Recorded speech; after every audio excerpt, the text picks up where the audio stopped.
What's up YouTube, and welcome back to another Procreate tutorial where today we're going to go ahead and create yet another beautiful meadow field, except this time I'm imagining that we're having our lunch break away from the city and enjoying some of the greenery around it. So as always, you're going to need to grab all of the requirements for today's design. That is the palette, the guide, as well as one singular brush, which is just simply the bars here that you can use to create the cities nice and quick and easy, and the building kind of glass windows. Again, there's a very helpful video in the post description over on Patreon, so you can go ahead and grab that and makes life super easy. And while you're over there, check it out, because that's where I post 3 exclusive tutorials every single month to my Patreon supporters. And there's a catalogue over there of over 160 exclusive tutorials that are not available here on YouTube, that are only available on Patreon.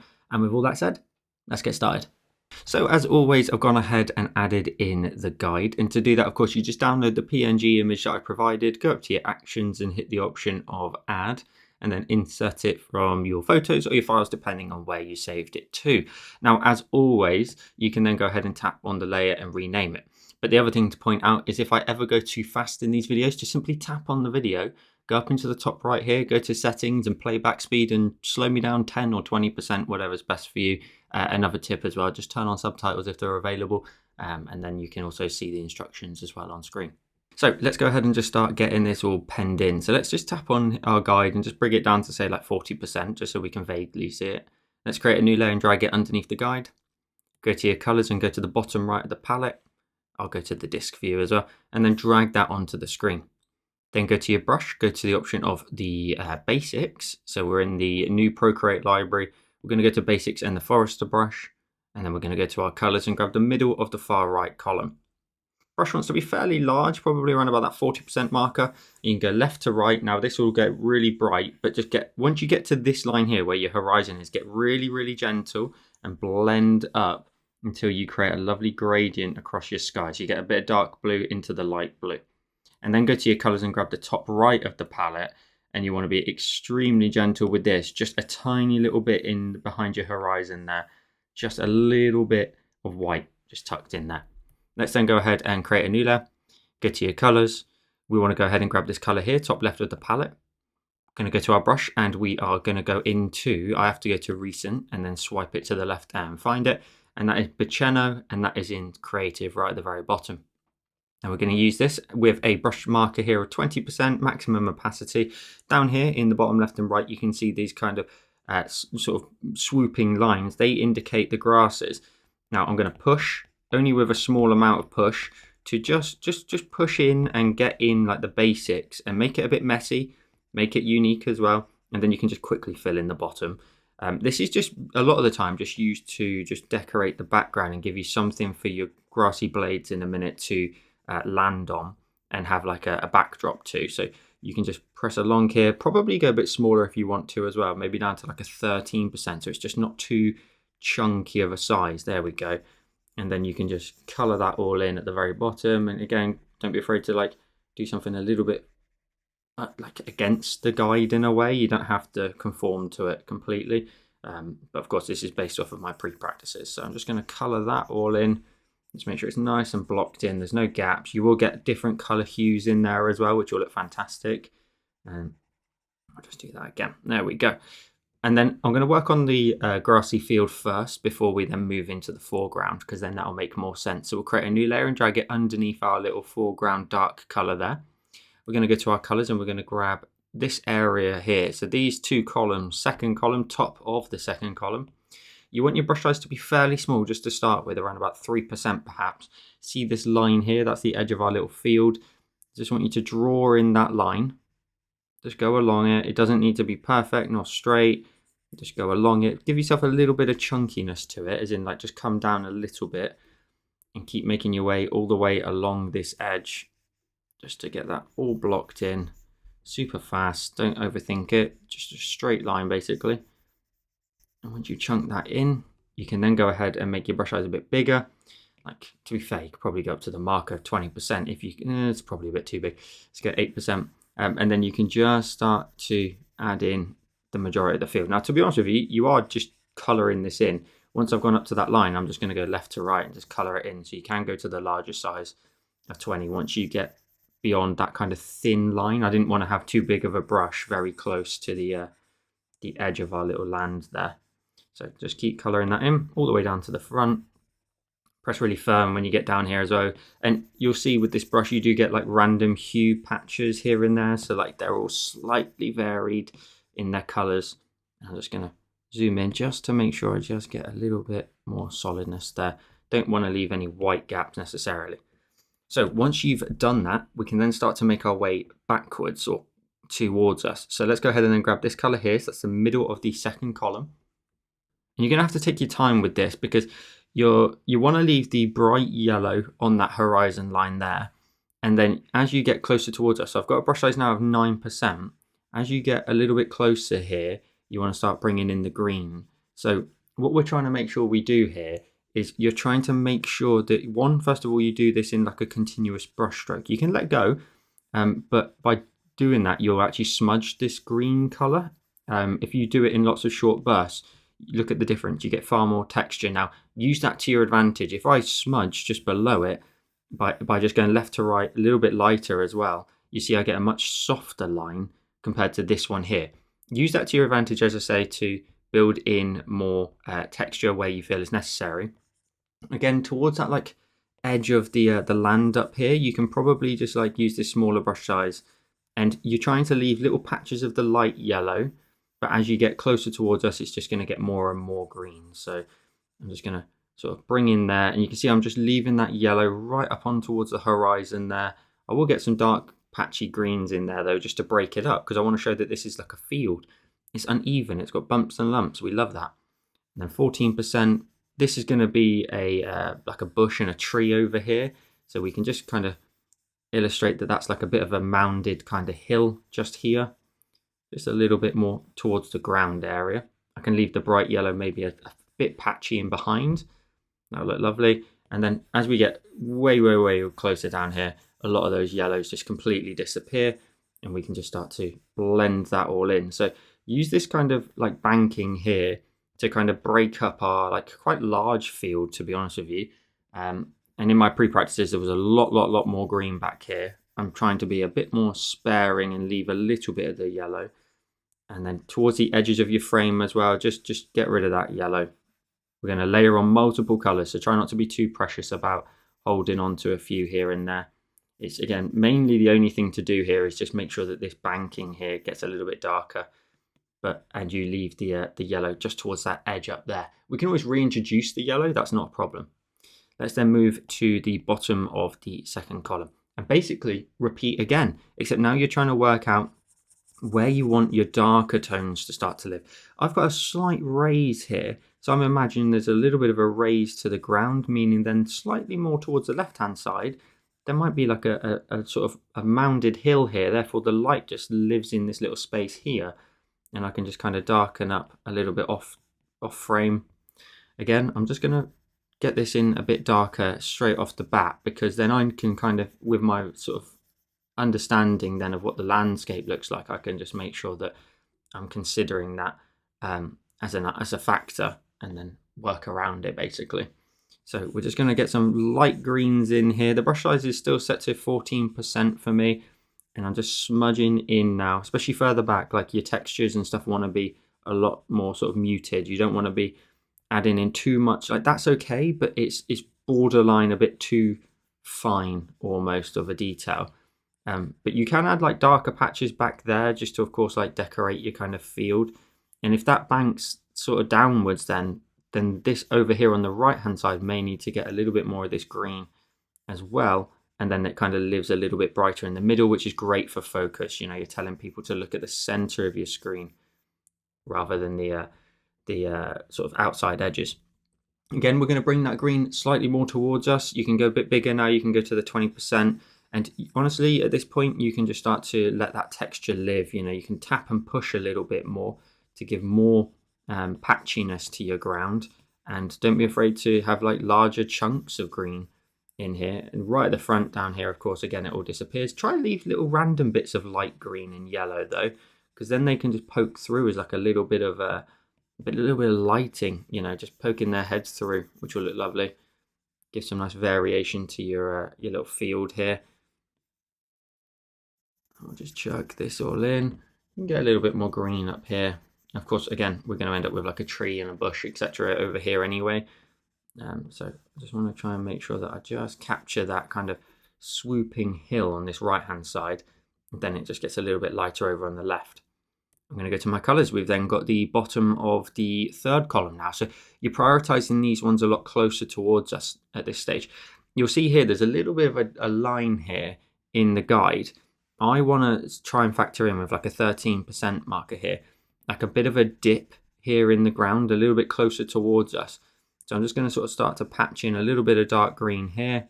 And then as I make my way across over, I can just randomly start to scatter in other areas of dark green. Obviously the dark green then sits behind our very dark kind of bluish tone at the front here. And kind of just giving the grass as well, like a bit of a diagonal kind of line and a motion to try and just show like little patches of grass almost, but not super fine, if that makes sense. Look at all those lines conforming over to like the right hand side. Just making their way across. I can blur this out a little bit as well by smudging it afterwards. And again, you can always chuck some green in a little bit further back. You can have some nice lovely darker patches. They're just like dips and troughs in your ground. And that will just give you some nice variation. Apologies if there's any background noise. When the washing needs doing, the washing needs doing, doesn't it? Let's just get some more patches in here. A few more patches down here as well. And again, I'm just going to smudge that in, let that get a little bit darker. So at the minute, it might look a little bit messy, but it will just come together very easily. 14% still. Just going to get some more green in here. Maybe some like patchiness here. And you can go horizontal still. You don't have to make everything look like diagonal kind of lining there like I've done at the front. You know, you can just smudge all these colors and hues together of green. Give yourself a nice lovely wild green field. Some more patches of green over there. It's coming together, but I like the fact that you can already start to see how like the ground is like how it flows and all the differences in like the contouring of the land. I think that makes it look so much more interesting. You get this like little swooping zigzag shape all the way to the back. Now we're then going to move into this dark green here. It's going to get, of course, a lot darker. So the middle of the third column now, and then we will work in like the bush over there on the right later as well. So I'm going to go up to the 20% marker, and I'm just going to try and just patch in like either horizontal or a bit of a diagonal layer angle to it. A little bit of this darker green in here. We do need to start to be a bit braver with our application of color. Make sure it does get, again, nice and dark like in behind here as well, just to kind of link up the field essentially to this big area of green right in front of us, like the field. So it just blends the two together. Again, don't be afraid to go further back, get that dark green in there where you feel is necessary. And I'm just going to swoop that darker green in there too. Lovely, coming together. Again, I'm now using the texture, so I'm not smudging quite as much by continually holding my pen down. I'm just pushing a lot more, creating individual brush strokes to create a little bit more texture here and there, which will just give you that little bit of detail that's a little bit closer towards us. And then you end up with a lovely, just wild grassy field. Now again, we've got one more color, top of the third column. Going to get even darker now. So again, just in behind here, you kind of linking the two worlds together now. This like dark color here, just in behind, lovely. Blends that together. Feel free to like maybe leave like the left-hand side a little bit less, you know, sort of blended together. Here you can see like the dark green goes into the dark green we're currently applying and then into the actual greens. But here you could have a nice little bit of separation if you wish. And just, you know, set your brush size to like a 14 or 12%. Again, you want to be using the texture of the brush now where possible. Little patches here and there. More like, you can see they're quite horizontal lines to a degree at times. And just lots of little pushes and patches just throughout. You can go, again, a little bit further back if you wish. Definitely get some darkness in here as well. Because again, I imagine this is, in my head, it's like a little bit more of a darker patch in here. Like a big divot almost just in the ground right in front of us. And again, you can make up whatever story you like. I say this to you all the time, and it makes so much sense once you sort of just agree with it, in a sense of like saying, well, no, I've put a dark patch there because I believe this and I believe that. And that's exactly what you can do with any piece of art, whether or not it's, you know, one of my tutorials or your own individual work, you can just say, no, actually, yeah, that's meant to be there. You know, don't question it, basically. Lovely. So we've got some nice variation in the ground. Lovely, lovely yellowy tones a little bit further back. I don't want to add in too much of a dark tone there. I can always tone it down later. To be fair, the only thing I would probably do is just maybe grab like the green at the bottom of the second column, and probably with the 14% brush, I probably would just sort of green it up a little bit, take out a little bit of the yellows here and there, just to make it a little bit more green. Back there though, I want it to be nice and bright, because I imagine it's completely unobstructed and the light just bathes onto this little area over here. So yeah, you can always jump between it. So this is what we're trying to aim for at this particular stage. It's then a matter of going back to the foreground, and then we can take the detail backwards. So we're going to go up and onto our layer here for our foreground. We're going to go to the top left of the palette. We're going to go to my favorite brush, and that is going to be in the option of pens. It's the Elfin Stone. There we go. And as always, I've got a marker of 32% maximum opacity, and we are just going to add in our blades of grass. Now, just in case you're curious, if I tap on the brush, I go to stabilization, you can see there that there's only around about 9% streamline. It's a very kind of easy to use brush anyway. You can get some nice smooth lines, but 9% on the streamline. And then I can just create big chunky blades of grass all just flowing around. And again, you kind of always, in my head, I'm always thinking about like the vignette. You know, if that's the center of my design, I could have blades of grass, for example, coming across, and likewise here too, to give you that kind of natural framing, leaving the center kind of as your focal point. So in your head, if you can try to kind of think about that, you know, maybe a little bit larger and wilder towards the edges of our frame, and then as we get closer towards like the center, it will dip down, and then you get a little bit more wild again over here. Now, don't be afraid to also like just simply just have like much larger blades. You know, maybe we're lying down in the grass here, just looking at the city in the distance and just enjoying, you know, being in the field away from the concrete jungle. I'm very much on the side of countryside more so than the city, in my personal opinion. It's a bit too manic and boring, to be honest with you. I much enjoy the countryside, but of course you may vary as well. So let me know in the comments, actually. That'd be interesting. Especially if you're doing this tutorial, it would be fascinating to know. And down here as well, we just do some dark lines as well. Even though it somewhat blends into this space, we can just use the solidness of a few little brush strokes here and there to again dictate some of the detail. And there you go, you've got these lovely big swooping lines. And you can get in there and also do like lots and lots of like really small diddy ones just to really boost up the detail. Feel free to bring the brush size down as well, just so you can get some really fine grasses in there. They may even look like they appear to be a little bit further back, blending again the foreground into the lovely little field that we've got in behind there. So there we go. So much needed like mini levels of detail. Sometimes I literally just scribble when I do this, up and down, up and down, up and down. And you know, it's just two blades of grass that just happen to create like a curve shape, and that's fine. I don't really stress about it too much. Lovely stuff. And then we build up the color as we've done previously with this kind of style quite a lot. So we create a new layer, go to our colors, middle of the first column. We go back to the 32% brush size marker that I've got here. And then we just start to build up, you know, real grasses that we can see here at the foreground. Again, you're kind of doing the same thing. It all needs to kind of conform in a way. You need to have all the lines, you know, flowing across in the kind of similar vein to each other. There we go. And you can have some be a lot larger as they get like right close to the bottom of the frame. Although I wouldn't do too many. I'd let the darkness again, if you sort of think about the vignette of your design, let the sort of larger blades sit here at the front. That's fine, but not as many perhaps. Over here where we did get a little bit larger with the detail and the grassy blades, probably would add in a few more. And sometimes I also look for some of the dark lines that I've already done, and I will try to sort of align a brighter stroke to sort of alongside it, or even on top of it, as if to highlight it. So I could like grab that line there, for example, and just do like a little brush stroke on top, little flick here and there. And again, you want to make sure it's nice and consistent and also nice and wild, you know, get crazy with it, chuck in the lines.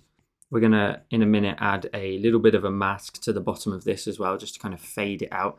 But also, if you have that large kind of variety, in terms of you've got some like nice large ones at the very, very front here, you'll end up with some really lovely like perception of depth. And I'm also going to add in like some slightly larger ones here and there, like in terms of thickness. Lovely, cool. We've got the grasses all starting to flow. Now we will actually mask this out. Now we'll tap on the layer, we'll add a mask. It attaches a mask on top of the layer and it will change your color to black and white. You need your color set to black. Your brush wants to go back up to recents and just go to the forester brush. And then just bring your size down to like an 11%. Just fade out a little bit of those lines here and there at random patches. You can keep some nice and strong, or you can just fade out quite a few of them. Like there, I basically got rid of a huge chunk and I'm fine with that on the edges. I think that looks good. Nice little bit of focus in the center. What you can then also do is also brighten these by creating a new layer, tapping on it and clipping mask it. We will create a new layer because we can dictate the opacity. On this layer, we'll go to our colors and we will grab the bottom left of the palette. And then just ever so slightly on the tops of the blades, you can just brighten them up like this. Look at that. Randomly right towards the edges, you can just brighten them up, again, at random. I wouldn't do too much here because we're going to add in that green on its own in a second anyway, but a little bit of that lovely little bit of color. Now we're going to create a new layer again. We're going to go to our colors and grab top left of the palette again. And we're going to go to our brush and the elphinstone again. Because we are going to, again, try to then push those lovely lines a little bit further back by just introducing a few more shadowy lines just towards them on top of them. That should then create this, you don't want it to basically look like big chunk of texture in behind, some grassy blades on top, and that's it. You want to have that shadow, highlight, shadow, and then we'll also go back into highlight in a second anyway. So pick and choose where you want to though, but just chuck in some additional sort of dark lines here. It just creates a really believable level of depth where you've now pushed those greens further back. You notice how I didn't add any right down here because these grasses are really close to us. So it just creates that busyness, to be honest with you. Then we'll go ahead and create another new layer and we'll get into some brighter tones. Now we're going to go to our colors. We'll grab the bottom left of the palette just to start with. And again, this is a little bit brighter. So again, you can now focus it if you want to on top of some of the blades. Sorry, as I was saying, you can align then some highlight onto some of these like blades in here. You can just literally then otherwise just create new blades of beautiful brightness in there. And again, you'll get that light coming across. Now you can sort of pick and choose. Do you want to add like highlight in here? Already it's starting to look a little bit dark. So maybe I won't. Like maybe I'll just try and focus the lighting a little bit more over on this side as well. But like leave that kind of deep kind of trough almost in the middle of my scene that just says, no, there's no light coming in here. Now I could align like again a highlight to some of these foreground pieces of grass. That one could probably be a bit tighter. Let's do that again. Just a little bit of an extra little swoop of lighting onto some of these larger foreground ones. They're just large enough that they're getting enough lighting on their own. And again, I'll just create as much or as little as I like. I can just add highlight into smaller areas that, you know, look like they're pretty much muted and somewhat quiet in terms of highlight. But you could, you know, you could do like a lot in here. But to be honest, I like the fact that it does kind of dissipate almost. You get the bright tones on either side and that's it. So I'll just add in a few more. Maybe I'll like brighten that one up a bit more as well. Lovely. Now, in previous tutorials, I have like done this effect where I like, you know, say to you like, oh, add in like little leaves like this, almost like tapping away. But in this one, we're just focusing on like the idea of grass rather than having to add in too much of like flowers and stuff, etc. So that's going to be like our foreground pieces of grass. Very happy with that. Again, you can always go ahead and you could just grab your eraser and grab something again like basics and the forester brush. If you set your eraser size down to like a 4%, you can just fade out. Look at that, just fade out the highlight, let it kind of emerge from the shadows almost. You can do that absolutely any way you like. Yeah, just make sure it kind of just fades out as it makes its way up and out of this kind of cluster. But you're kind of not finished. You can create another new layer. You can go to your colors and you could just add in like a bit of green here, for example, bottom of the second column. You can carry on with your brush and just add in like new tones of green, blend it again with other areas. I mean, this is where you have to have a little bit of kind of awareness and observation as to say, well, I don't want to add in much more because I'm already at like a really happy level, you know. I don't need to add in too much and overdo the greens, etc. But you know, you could end up sort of, you know, maybe doing like a large blade such as there. It's all worth just trying and then seeing what you like, and then maybe just grab the eraser and just say, right, we'll blend you down. We'll blend you down. Again, still the Forester brush. Blend it into like the depth of your little cluster here of grass. Now, it's at this stage we can then go ahead and we're somewhat done with that area now. So all of this at the top here, if you want to, you can swipe from left to right on all of those layers and group it together and just turn, well, not turn the group off, but collapse the group down. Or you can tap on the group and flatten it should you wish to save on your layers. This area of land here, though, we're going to create a new layer and tap on it and clipping mask it. I'm going to go to my colors and grab the top left of the palette. I want my brush to change to the Forester brush. And size probably around about like that 25% marker. Just going to sort of just tuck in a little bit of darkness there and a little bit over there as well, just to kind of just vignette our design a tiny bit as well. It's not always important to do that, but that's what I want to do. I want to blend those worlds together. Now we can then move on to like the detail there as well. So if we create a new layer and go to our colors, you can start to really blend in a lot of the tones here. So if we go top of the third column, go back to your brush and Elphinstone, you can now get in here and sort of add in your grasses, but of course they're a lot smaller. So if you struggle with pressure sensitivity, it's best you just bring your brush size down, but you are just trying now to add in like smaller areas of grass, but minimal amounts of detail in a way, because all you're trying to do is just give the nod that it's grasses. Especially when you zoom all the way out, like you really lose a lot of these grasses anyway. But you can just chuck them in here. Lots of little tufts of little blade here and there, you know, a little blade here and there too.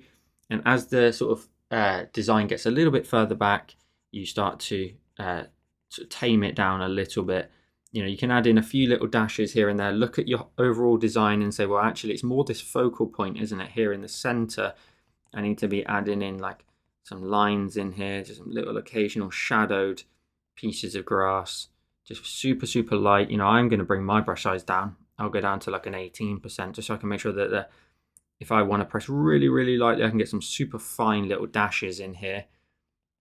And again, you just kind of just dashing it in, just dashing in all of these little details here, especially in your really dark spots. You can, like you can see I'm focusing on, you can send all these dark lines up and out. You know, you're just adding in darkness in the detail in the darkness. I said it the wrong way around. Add some in there, lovely stuff. And you can keep this shadow layer, so you can keep this on its own. Then go ahead and create another new layer. Go to your colors, and then you can just work in some additional highlights. So it's best you look at the colors you've got. For example, I could probably go bottom of the second column here. These are fairly green, but they match up to this green patch. So to a degree, yes, I can kind of have them all kind of fire out from here, but I want to overlap the dark tuft here a little bit at times. You know, I want to send some grasses just a little bit up in front of there just to create that level of depth. I can add in some greens here and there down here too, just to vary up the detail, hopefully add to the detail as well. And again, just little tufts here and there. Don't be afraid to also add some a little bit further back as well. You know, get that in there. Not absolutely everywhere, but some places you can just get away with adding in little taps and little scuffs. Sometimes as well, honestly, like little scribbles, like little scribbly lines will just do enough detail, like it will keep them nice and flat. And I love it. I used to call this kind of a bit of a scratchy level of texture, and that still somewhat fits as well. Let's then go to our colors and then grab a slightly lighter tone, so middle of the second column. And again, it's just about sort of getting back in there, seeing where those tones already live on your design, and then also saying to yourself, well, actually, could I get some, you know, slightly lighter tones in here just behind my shadows? But could I also chuck some like down here as well? Could I have like a few very thin but quite light looking blades here and there, just to really bulk it out? It's all about when you zoom out and you see this and you see it all sort of compressed, that it makes the most sense. At the time when you're zoomed in, you're just like creating lots of little dashes. But in reality, once you crush it all down, the data just gets lost in a way, and you're left with just simply the overall impression. So it's a tricky one to try and constantly think about, trying to think about when it all gets compressed. What can that look like? So in the moment, God, I can't talk at all. Try not to overthink it too much, but give a tiny bit of consideration for generally how it's going. And notice how I'm just letting that detail now really fall off here. So it seems like if you look at that, it's almost split into thirds. We've got the bottom third is our lovely big foreground. The middle third is what I'm detailing at this point. And then at the back, we're just left with meadow. Let's go ahead then and grab the top of the second column. This one you want to be quite scarce with in a way, or quite particular at the same time. You want to try and find little patches of green that look like they may be unobstructed, therefore they can get a little bit more of the light tone perhaps, and you can just let those dashes go a little bit further back as well. Super small, and I don't have to fill in absolutely every single inch of grass either, but it's just important that you just give a general impression for detail. And then you can always jump back. You can go back to the middle, for example, of the middle of the third column. I'm going to do it on top here, so I can blend it in alongside these dark greens here, but also alongside the highlights as well. So I'm just going to chuck it all on one level. A couple more dark blades in here, just again to vary up little patches here and there. Little scuffs and buffs. Again, they can also live a little bit further back as well. That's perfectly fine. Just little scuffs here and there. Little bits of green. Break up some of those dark lines as well. And that should give you a lovely little meadow effect. Now, when you're happy, you can pinch those layers together. But of course, make sure you're happy. What I would do if you're not, or you're kind of skeptical, pinch your top layers together and then just go ahead and leave your field as its own layer. So you can just go ahead and adjust it later on should you feel it's necessary. Let's then start to create a new layer and add in the bush and field on the right. So we're going to go to our colors. We're going to grab the middle of the first column. Brush wants to go back to the Biceno. I'll go back to my little marker there of 20%. Over here on the right, of course, that is where I want to add in up on this little hill. In fact, I'll go a bit smaller, 13%. I'm just going to create a little bit of a bush on there. There we go. And then just kind of, just pushing outwards to create a rounded kind of shape. And then underneath it, you can just get really light and just create a bit of a casted shadow off of it almost, all in one motion like that. And then here on the right, we're going to create a tree. And that one can exceed our little line there of our guide, perhaps just a little bit, like a tree over here. Leave gaps in between it, or make it look nice and realistic. A little bit like this. And then you can, once you get to kind of this point here, you can maybe just create another little bush at the bottom of it that kind of just covers it up a little bit at the same time. Again, a little bit of a blend, just kind of saying that the tree's there, but it comes in from the outside of the frame. Let's go to our colors. Now, you want to add in a very light amount of this top left color in the palette. You want to be very scarce with it, probably around about 8% brush size. Just a little bit of darkness just towards the base of the bush and the left-hand side of it. And then a little bit over here too. I'm very much smudging. As we know with this brush, you can drag and smudge it out. Just darkening that up a little bit. There we go. That should just give you a little bit more shadow. And then up in your tree as well, you can just add in a few little patches of it throughout the greens. There we go, just a little bit, nothing too much, because we are then going to go to our colors and start layering in some greens. So we can probably go to the middle of this fifth column. Just start to, I might go a bit smaller, about 6%, just so I can be extremely refined. I'm just going to add in some little patches of green on top of the bush there. Get rid of any really dark top edges and just kind of show that kind of level of texture. Lovely. I love this brush for exactly this. A couple of very light patches maybe on this bush here, because I imagine that the tree blocks a lot of the light. And then I'm going to go to an 8% and just start scattering in some greens up here. Try not to sort of make the tree look too thick and dense, but definitely trying to show that there is a good amount of greenery up here, and that sort of dark tone sits towards the bottom left of our tree. So you can still add some on here, but it's just making sure you add it to make it look like a full voluminous sort of shape. Then the bottom of the fifth column, and you just get in there with like a 3%. You get in and you add in some bright tones on here, small little scribbles and patches, again with that kind of pushing motion so that you get the harsh texture of the brush. I love the fact that this basically feels like two brushes in one. That's why I think I love it so much. You can tap and push to create what looks like little scatters of like leaves, and look, you can just do it on top of your shadows, and it almost looks like an individual kind of leaf or branch or whatever it may be, and it looks great. I'll go to 5% up here just for sort of speed's sake in a way, but you can take your time a tiny bit more than I can. A few patches up here, just brightening that up, getting rid of any really dark patches, especially towards the top, because the light would just be so much more rich up there. Adding in some lovely little dashes and patches. Lovely stuff. And there you go. You've got yourself a little tree just nestled on the side of your scene there. Now, you can then create a new layer underneath it, go to your colors, and then grab, say, like the middle of the first column again, and just maybe with like a 13% brush size, just maybe shadow that in a tiny bit more now that you've got like your main, well, not main, but you've got a feature here. You may need to consider that maybe there's a bit of a darker patch coming from that tree onto the ground there, and then that just gives you that lovely little bit of just embeds it into the scene.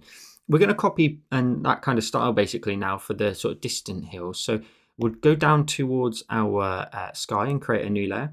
So that sits underneath your grasses. You go to your colors and grab the top of the fifth column, and then with the brush size, you could probably go 13%. You're just doing exactly the same over here. These are like the edges of the field almost. I'm going to go down to 10 so I can get even finer. Now, I always find it most important to push up and out to do the outside edge of your kind of whatever this is, like a hedgerow or a tree row or whatever it may be, and then get your brush size a bit smaller just so you don't make the details too big and chunky, because they are further back, of course. You don't necessarily need to see individual leaves as such. But once you've done your outside edge, so 5% looks like the best kind of marker here, then you can just do this and just color it in, like that. So once you've done that, you can go a bit bigger just to speed this up. 10% in there. Leave gaps though, gaps look great. And then go back down to 5% because we're not finished. It goes all the way along here. You can then, dictate what it looks like on the edge of this lovely field. On the opposite side of the river, I imagine. That's why I've drawn a bridge in here, so that we can, maybe it's an escape for some people on their lunch break, or I imagine, to be fair, based off of like, larger American cities, it'd probably be a bit too far away to do your lunch break on, I imagine. We want to stay fairly close. Awesome. There we go. And then go to your colors, grab the green, middle of the fifth column. You can do it on exactly the same layer. And we're just going to try and define some like tree-like edges. So maybe you want to go a bit bigger, like 7%. You don't want it too small. You want to be able to like patch in like the greens to start with, and then, just like leave dark gaps here, but then, let the green appear like it comes in again, like here. Let your pressure vary. Don't do too much. Like I would probably let this kind of shape here probably dictate itself all the way down towards the ground here, and then that pushes this further back, and then I can just leave a gap here to separate the two. Chuck in some greens towards the top edges and a little bit right facing as well, and just patching that in all the way along that edge. There we go. The same can be said here, just dictating and deciding, pushing things back by leaving gaps in between, and just random little patches of green will look fantastic. There we go. Do the same over here too. You've got this lovely big rounded shape for me anyway. And I'm just tapping and pushing so I get a lot of that kind of texture from the brush. And then in behind there, I can't really see it, so that's fine. That can just disappear into the rest of the scene. You can also set your brush size like a bit smaller if you want to, and like do little patches here and there. But honestly, I would leave it, because if we go to our colors and grab the bottom of the fifth column, it's worth just highlighting your greens first with this like lovely yellowy tone with a brush size of about 4%. You could go bigger, to be honest with you, but just patching that in on those edges I'll vary up the size. I'll go to like a 6% now. And we're just brightening it up in a similar way. So you can tell already from like how this tutorial's gone that there's a lot of repetition. You know, we did the foreground grasses, and then we did the tree on the right.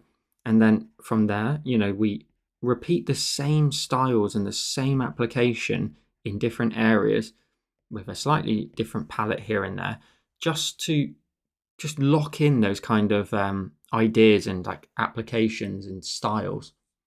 Now, the only thing I would do now is I seem to have used pretty much the same greens. So what we'll do is when we're happy with this sort of tree line here, we'll just go to our adjustments. Go to hue, saturation and brightness. Things should get lighter the further they are away. So even if you just bring your brightness up, to like, I don't know, 53%, maybe even tone down the saturation as well, just a tiny bit, down to like 44. And then again, we'll mess with this again. I'm gonna probably go about 55% there on the brightness. It separates it from this tree here. You can clearly see the definition and the change in color. So 44, 54, and then tap on your adjustments when you're done. And then that way that just pushes that further back in the scene. So let's now move into city style elements. So we'll create a new layer underneath our tree line there, create a new layer. Go to your colors. We want to go ahead and grab the top of the sixth column. Your brush wants to be the elphinstone. And if we take a look at the guide, there is just simply a line here that runs across here, straight line. I'm going to tip it up slightly. And then it also goes like through here. I can see, and I might need to straighten that up just a little bit. And also loop it round here as well to the start. So in a minute, we can just drag and drop the color in. And then it just swoops down here for like the support here. And then there's also a gap. Go all the way around, link it together, and hopefully you can drag and drop your color in. Now, you may need to turn off a layer like in front of it, like the tree line, just to see if there's any gaps, which it looks like it's just too heavy of a threshold. Oh no, it's not. It's because I've not linked it up here in the middle. Drag and drop the color in. There we go. Then go back and turn your trees back on. And that bridge then brings you across the river, which if we go to our colors and we grab the the middle of the sixth column, we stay on this layer. But if you tap on it and you just alpha lock it, you can go ahead and just somewhat like brighten up just the very top edge here. Just a blue line. I can do a straight line and hold my pen at the end and just add in a little bit of light blue on the top. Then go to your colors and grab the darker blue, the bottom of the same column. And just, if you can see here, there's like a line here which separates the top half and then also the bottom half. It's going to darken up under there. You can barely see it because it's hidden behind the trees. Underneath, leave this leg the same color and just darkening up the underside. There we go. Just to add in a somewhat kind of bridge-like structure. Now we're then going to go ahead and create a new layer underneath and start working on our city buildings. So here on this layer, we're going to go to our colors. That's what these colors over here are for. We'll start at the foreground. We're going to go to this color here, top of the fourth column from the right. Just go to your selection tool and go to rectangle, and you can go to tap on color fill as well. We're going to create one building, duplicate it. So just up here, just create a building like block. Tap on your selection tool, then tap on your selection tool again and turn off color fill. Go to freehand. You want to zoom in, and then you want to pick a point either slightly off to the right or even slightly off to the left. Either. Just tap anywhere on that line, then cut the corner off here. So I'm going to cut that off. I'm going to go up, tap again over here, and then I'm going to go down a little bit further, and then I'll tap back on my dot. So essentially I've created two triangle cutouts up here that if I go to the layer now and I tap on it and clear that selection, there we go, we end up with a building, and you end up with a one side facing the right, one side facing the left. Super easy, eh? Now, the next step is to then create a new layer. Go to your colors and grab the middle of the same column. Now, this is where I will provide you with a brush, and that is the bars brush. I have made a category or a folder, shall I say, of things I might use for like cityscapes in the future. But I've created some bars, some repeating bars. So for that brush, you'll just need to go ahead and download it. I've got a video on how to install it. So simple to do. And then for you, it will probably go into imported. So if it goes into imported, that's where you'll find it. So we're going to use the bars brush. I've got the size set to 33%. It doesn't really matter. if you just draw a line across your screen and then hold it at the end, you can compress those lines down and make them as tall or as little as you like. You can make them like slightly varied if you want. So if I do that and then pop one finger on the screen just to make sure it's nice and straight, let's just do that again because it didn't go straight. We'll draw a line and then we'll pop one finger on the screen. There we go. And then I'll just go ahead and swipe that to the left and duplicate it. And I'll just simply just drag that across, connect it together, kind of make the gap look like it's seamless like that. And then I'll do it one more time. Grab my, and then stick that just over there. It doesn't need to be perfect, I promise you. And then pinch those lines together. When you're happy, grab your cursor, tap on rotate 45 degrees twice. And then we are going to just move this down here. We're going to distort it so it matches our building that we've created. So essentially that peak there, that little point, you grab your top left point and you put it there. You then grab the top right and you put it in the corner there. Then you just need to go ahead and make sure that the rest of the building conforms to that distort. So I need to bring this corner in and I need to bring this one in as well. Now your angle, it's really important here that because this is where our horizon is, that's where your lines need to look like they're horizontal. Okay, that's where they need to look like they are straight. At the top is where you get that slight little bit of an angle to it. So if I tap on my cursor there, I can actually see that maybe I should have chopped that off a little bit better. But they just follow the angle of the building and then they straighten out towards the bottom because everything gets flat. Now if I go to my selection tool, because I've made mine a little bit skewed, if I go to rectangle and I just create a rectangle and go into the point up here and I let go, I can then go ahead and tap on this layer and tap on it and clear it. That will just straighten up the lines and make it fit. Now that is your foreground building done. Now you can pinch that together onto one layer, and I would leave this as a backup. So I would go ahead and swipe it to the left and duplicate it and turn off the bottom one. The top one, just grab your cursor, use uniform and scale it down in size. This line here dictates the highest buildings, which are going to be the second tier of buildings. So if I put this building here, I can just swipe this to the left and keep duplicating it to build out like the buildings at the very front of my city. Now, I don't have the luxury of as much time as you perhaps. Like you can do a lot more than I can do right now. You can just like, make building. I mean, this is the cheapest way to do it, honestly, is like to put two buildings and try and make it look like they connect together as one building. So it looks different to that one. And then pinch them together so they look like a double width building almost. You've got the luxury of so much more time than I do in this particular tutorial, where you can just like build out as many like individual unique buildings as you like. Also, you could add bars to a few of them on the left hand side to also show like a little bit of lighting. So I could, for example, leave those and I could redo the whole steps we've just done. I could even just bring in my backup, which is what I did purposely. And then I can go ahead and go, right, okay, I'll create another new layer. I'll go back to my color and grab the same color, the middle of that same column, and I'll repeat the bars situation. So I will go ahead and create another set of bars, ta-da, and then I will grab my cursor, just use distort again, and I'll put them on the opposite side of the building. And to a degree, these ones are going to be in the shadow, so I'm not too fussed about them kind of perfectly aligning to like the lines on the right-hand side there. Like it really doesn't matter. But I can add basically like glass all the way around the building by tapping on my cursor. I can then go to that layer and just bring its opacity right down. I can bring it all the way down to say like a 21%, for example. And then with my backup, which I should swipe to the left and keep as a backup again, pinch that new layer to it, turn off my backup, and then just keep duplicating this really tall building. But this one has like, again, glass on both sides. So I can grab my uniform, I can scale it down on both angles and just keep chucking it around to fill out the scene. So again, as I said earlier, you have the luxury of being able to make unique buildings. You can use freeform, you can make them a little bit wider, you can do all sorts of stuff to create like a unique looking cityscape here, or maybe even match it to the city you're from perhaps. But this is just your foreground. So to be honest with you, that one on the far left is probably way too big. I want to have that real obvious difference in scale throughout the whole of my city. I'm going to chuck this one over there. And I think I will just do like a few very small kind of ones right at the very, very front, which I'll have to move towards the front.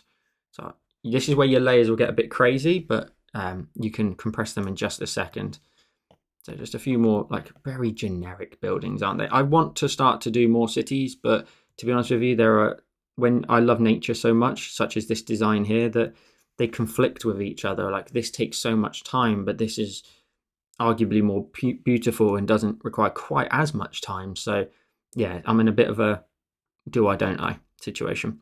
Now, when you're happy with these foreground layers, just start pinching them together and keep your backup at the very bottom, just so you've got it in case you want to come back to it. Tap on that layer and create another new layer. Then go to your colors and let's build in the middle tier of buildings. So we're going to go ahead and grab this color here, top of the third column from the right, and do exactly the same thing. Go to your selection tool, a rectangle, and tap on color fill. You're going to create another new building. So create a building block, tap on your cursor, go then to your selection tool again and turn off color fill. Go back to freehand and make a random chop. So you could pick like there. In fact, to be honest with you, let's undo that. Let's maybe put it a little bit off towards the middle, cut across, all the way across. And then you're just chopping away at like an angle or two to just cut, tap on the layer, clear it. And that should just give your building a rooftop kind of cutaway. Then go to your colors. You can then grab the, we want to actually grab the middle, of the third column from the right. And again, you want my bars brush if you want to save yourself some time, and create a new layer. And then again, just do the same thing. You drag out and then pop one finger on the screen and then maybe make these ones a little bit different, maybe make them a little bit more spaced out, and then duplicate them and connect them together. So you drag it across, you connect them together. I don't think I'm going to end up with enough room, so I'll probably try and squeeze it in. Whatever we lose on the end there, that's fine.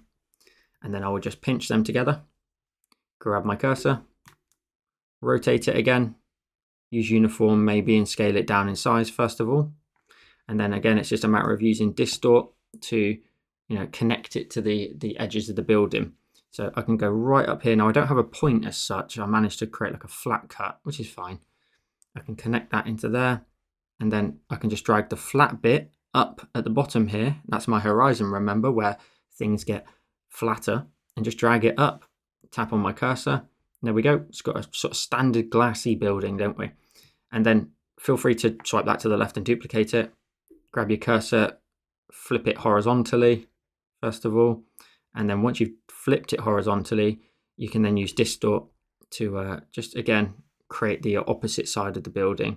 It doesn't need to sort of align, to be honest with you, with the other lines. It's perfectly fine.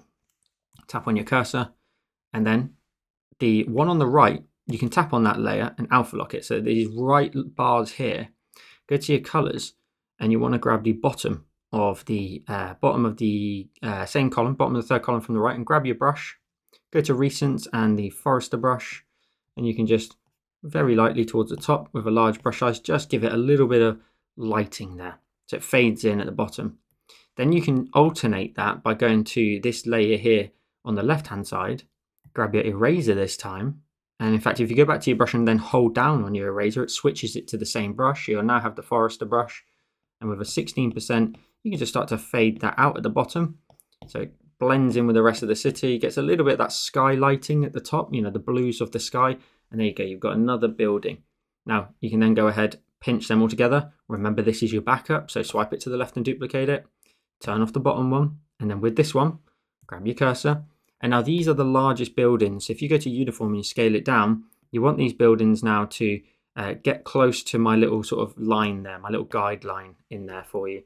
So we're just going to keep swiping this to the left, just chucking in more buildings in here. Now again, feel free to make these all unique, make multiple variations of buildings.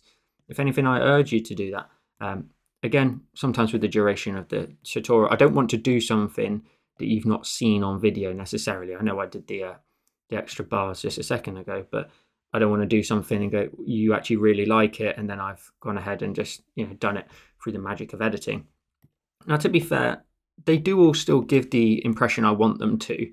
It's just simply the fact that they're just a bit copy paste, obviously. And but at the same time, I don't really mind. It's all about, as we said earlier, when you zoom out and you get the full scale of it, what does it give you? Does it give you the impression it's meant to? And to me, it does. So that's what's really important. Now, one thing I am going to do is, now I'm happy with those buildings, I'm going to pinch them all together, excluding the backup. The layer that we created at the front, let's tap on that layer and alpha lock it for a second and just grab our colors. Grab the top of the fourth column from the right, and then go back to your brush as the forester. And in a similar way, like we just blended them out, just blend out the bottom. There we go. So it's like the light is just catching on the very, very top edges. Over here on the right, leave that one, because maybe that building, in fact, blocks like a little bit of the light onto here. So I can leave this one because it's just facing the sun. It's just getting so much light. That's not a problem. These ones over here are maybe getting a little bit impeded by other buildings. So, you could just randomly darken up a building or two that are like a little bit smaller, not getting quite as much sunlight, not quite as high as a building. And then we're going to go ahead and create one more building in behind. Now, I have got the colors here for it, and we will just go ahead and just be kind of sneaky. We'll just go ahead and swipe this big building to the left and duplicate it. Turn on the building here. Then I'm going to go ahead and create a new layer and tap on it and clipping mask it. I'm going to go to my colors and grab the top of the second column from the right and drag it over on top of it. I'm then just going to go ahead and go to my layers. If I tap on the layer blend mode and scroll all the way down towards color, and then when you tap on that layer, you can pinch it to the building so it applies that. And then I'm going to go to my adjustments, hue, saturation and brightness, and because it's got further away, like I told you earlier, you can make the building a bit lighter, and I would drop the saturation as well just a little bit, and then you have to kind of balance them out a little bit. So 38, 55 looks really good, and then I can just tap away.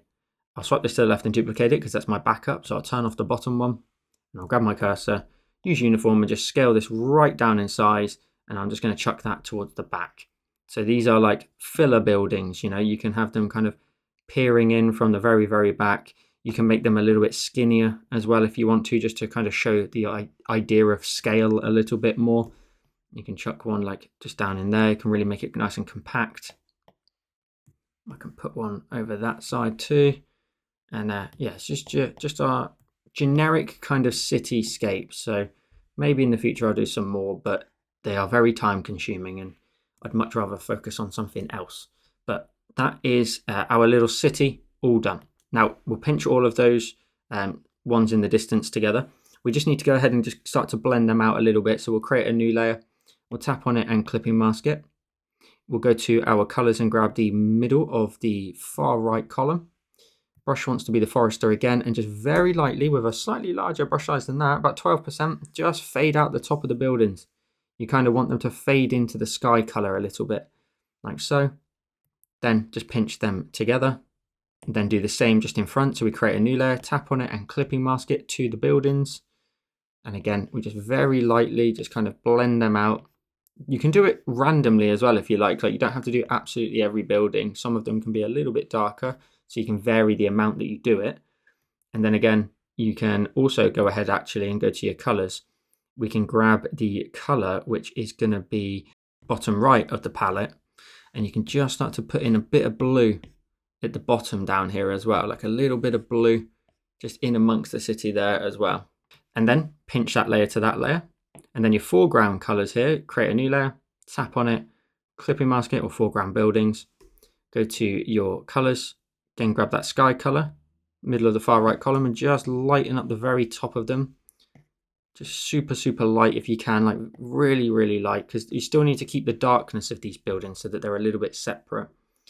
And then, to be honest with you, the only thing I would maybe do is grab, say, like this color here, top of the third column from the right, and just add in a bit of blue just towards the bottom, just to kind of darken them up a little bit, give that little bit of a darker tone. And then again, pinch them together. Now, if you tap on this and turn off the alpha lock, we can also start to blur these. So if we go to our adjustments and we go to Gaussian blur, we swipe from left to right. At the top, you get your percentage, and a 1% Gaussian blur looks good. You don't want to do any more than that, of course. So I'm going to go 1%. Then I'm going to go down to the big buildings, adjustments, Gaussian blur, and maybe just like a 1 to 2%. And then go down to the buildings in behind, adjustments, Gaussian blur, swipe from left to right, and probably like a 2% and tap on your adjustments just to give it that slight little bit of distance. And then at this point, you can actually delete your buildings in behind your backups. And the final step is to create some clouds in the distance. So we tap on our sky and create a new layer. Go to our colors and grab the top right of the palette. Go to your brush and go to Elphinstone. Let's set the brush size probably a bit bigger, like 70%. And then just over here, you can start to build up like circular, rounded shapes just in your sky. And that just trickles in behind the buildings, which will look lovely. And then once you've kind of done a few of them, you can make the brush size a bit smaller and start to kind of round out and like detail the shapes a bit more, you know, like adding in additional little bumps and lumps here and there, just to make it a bit more purposeful. And then that just trickles in behind your buildings, where maybe you can then also just, you know, just chuck in like a little bit of like another cloud of sort just in here as well. Lovely, just hiding in behind. I think that looks really cool. Maybe a tiny little one just over there on the right. And then go to your layers and create a new layer. Tap on it and clipping mask it. Then go to your colors, grab the bottom of the far right column. And if you go to your layer, tap on it and just bring its opacity down to around about, say, 35 to 40%. With the same brush, you can then just start to shadow in here. So I'm going to imagine the light's coming from left to right. So I'm just going to like patch in like some shadowy tone. So how you always imagine it is like, if that's a ball of cloud, you essentially shade down here, don't you? And then you can add in like patches, basically, like to show like the fluffiness. And that's all you need to do, is like, that's your shadow. I might not even keep that, but as an example, that's how you should do it. And then you focus a little bit more of it towards the bottom. Some lines here and there look lovely. You can definitely add in like little scuffs and dashes throughout the whole of it. And honestly, it's not meant to be too particular, just curved shapes like in your cloud there. Lovely. Again, zoom out. This is what I said earlier on. It just comes together very, very nicely. Little few little dashes in these ones as well. Lovely stuff. Dashes and lines look great. Varied like levels of pressure, especially if you can like keep going back in and add in a few more here and there. That looks very, very cool. Very happy with that. And to be honest with you, I'd probably leave that, but you could bring that all the way down to like a much lower percentage, like 20, create a new layer, tap on it and clipping mask it, bring that up to say around about 35 and go again. You can then darken these up again, or you can add in less. You know, you can adjust the opacity in a minute. So I can get in here, just add in some variations of you know, shadowy color, a couple more little scrapes and dashes. And then when you layer it on top of the other color as well, it gives it a lot of depth. Now again, you can go to that layer and tap on it, you can adjust it. You can bring that up or down. Even something very low like a 20 looks good because it's 20 on top of 20. And then I'll go down to my clouds, go to my colors and grab top right of the palette, and I'll probably just create like a few sort of little sort of streaky little clouds in the sky. I particularly love this style of mine, which you create like a little bit of a streak and then a little bit of a wobble on top of that line. It's just my favorite style to do. And then maybe like a slightly larger one at the top, which may or may not need some attention in terms of like shadows. And if it does, I just go to the bottom right palette, go to my layer above, which is already clipped to the clouds, and I can just dash in some little bits of shadow on there too, just to conform to the rest of it. Little squiggles here and there. You can even tone it down a lot if you want to. You can go to the layer above and just dash in some more blue on this one to really tone that right down. And there we go. We should end up with our lovely little scene. Now that cloud at the top, that's the only exception. I would probably go ahead when I'm happy with it, pinch those layers together, and I'll probably grab that with my freehand tool here and just bring that down into the scene a bit more. There we go. Lovely stuff.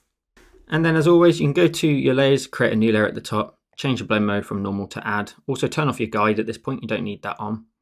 Bring that down to like a 20% and then go to your colors and grab, say, the middle green here, or even the top yellow, and then go back to your brush of Elphinstone. You can get in here and just maybe add in like some final little sort of flurries of additional lighting, you know, at the foreground, just to really pull it out a bit more and give it that brightness and overall level of contrast that it may or may not need, just to really pull you towards the foreground, not towards the background. The background is just that. It is just a backdrop where I've put a city in there for a change, rather than like more meadow and fields. So yeah, you do not want people looking back there. That should not be the thing that catches your attention. If it does, you've got to up the lighting right here at the foreground, just to say, nope, this is where I want you to look, in this space.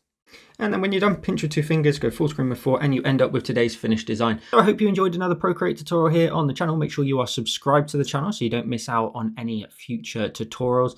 And if you want to get even more tutorials from me, you can come and join me over on Patreon, because that's where I post 3 exclusive tutorials every single month to my Patreon supporters. And there's a catalogue of over 160 at the time of recording. And with 3 added every single month, that catalogue just continues to grow. And you can see every single tutorial design over on my website before you join. And then that way you know if it's best for you or not. But if you like this video here on YouTube, you'll love this one on the screen now. Thank you so much for watching. Have a wonderful rest of your day, and I'll see you in the next one.